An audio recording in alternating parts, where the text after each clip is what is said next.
I wanted to show you something that caught my attention the other day. Starmer said planning to recognize Palestinian state after Trump's UK visit. When I saw this, I wanted to look more into it, and I started looking at Trump's second visit to the UK, and I was looking for some kind of significant, maybe endorsement or shift of power. Um, and I want to show you why. Now, don't forget, Great Britain had a major role in liberating Israel, Jerusalem, from the Ottoman Empire in 1917. And General Allenby was a major player in that, and it was even considered miraculous because the Ottomans gave up Jerusalem without a fight. You'd have to look up that story. If you didn't already know this, Great Britain has been a huge player in the Palestinian or Israeli state issue. They started with the Balfour Declaration back in 1917, and this document supported the creation of a state for the Jewish people. And then there was the British Mandate for Palestine, a League of Nations mandate granted Great Britain after World War I to administer the former Ottoman Empire's territory of Palestine and Transjordan.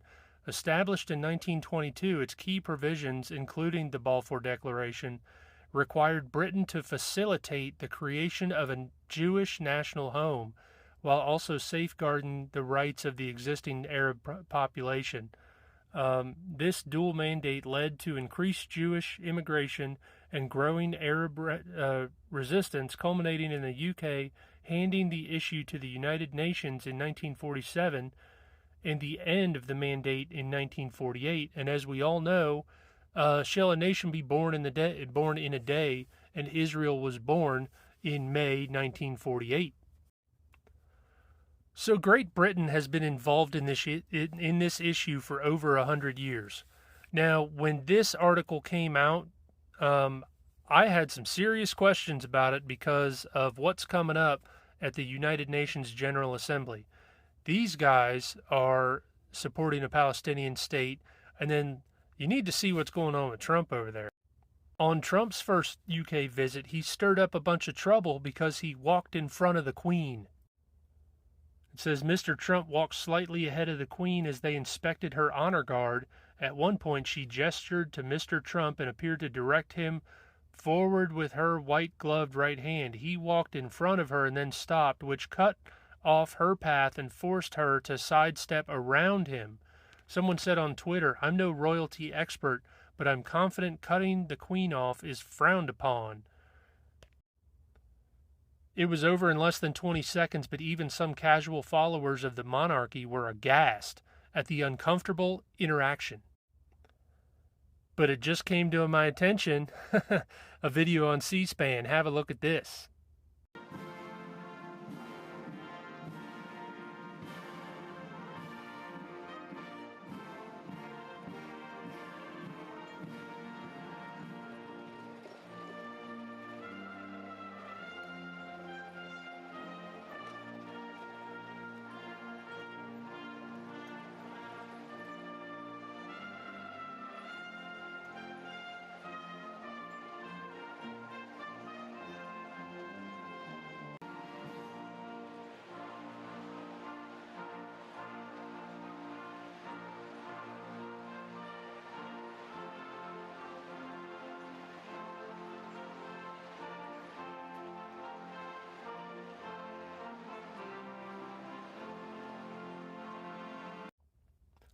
So this needs some research.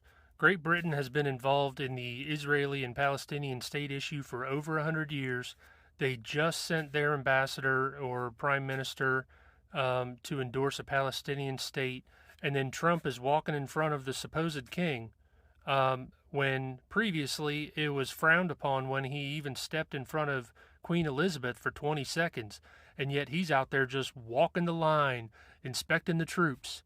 And then he's going to speak to the United Nations General Assembly on Feast of Trumpets.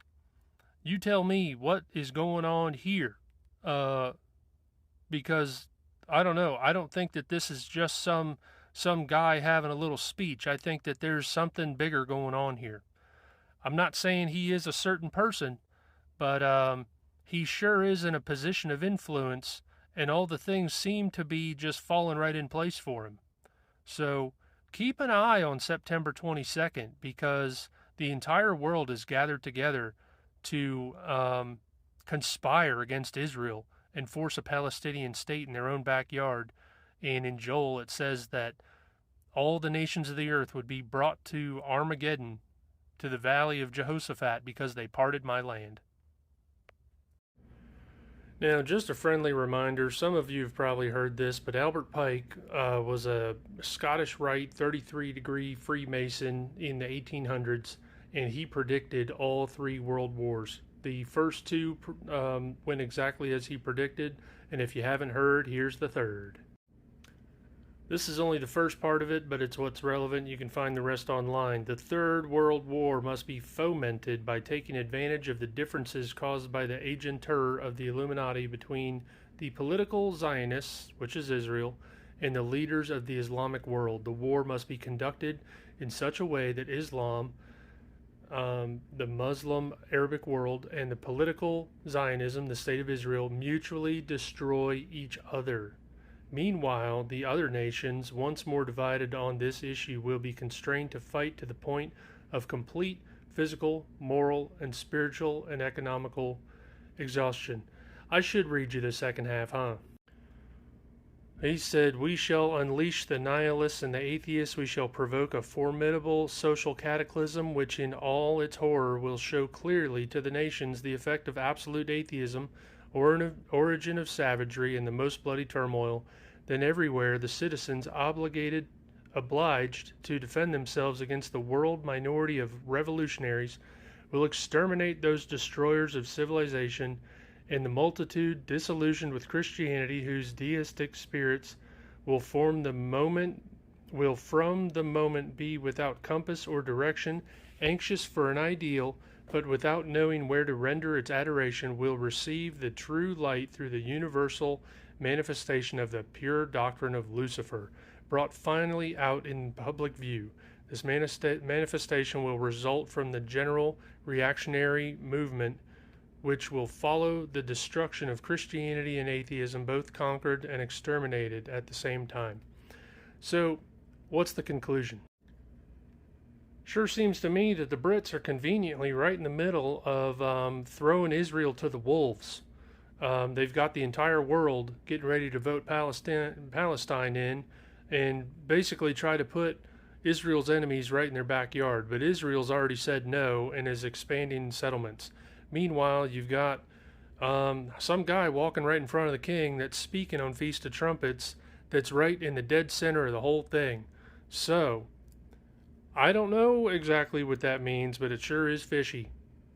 What do you think?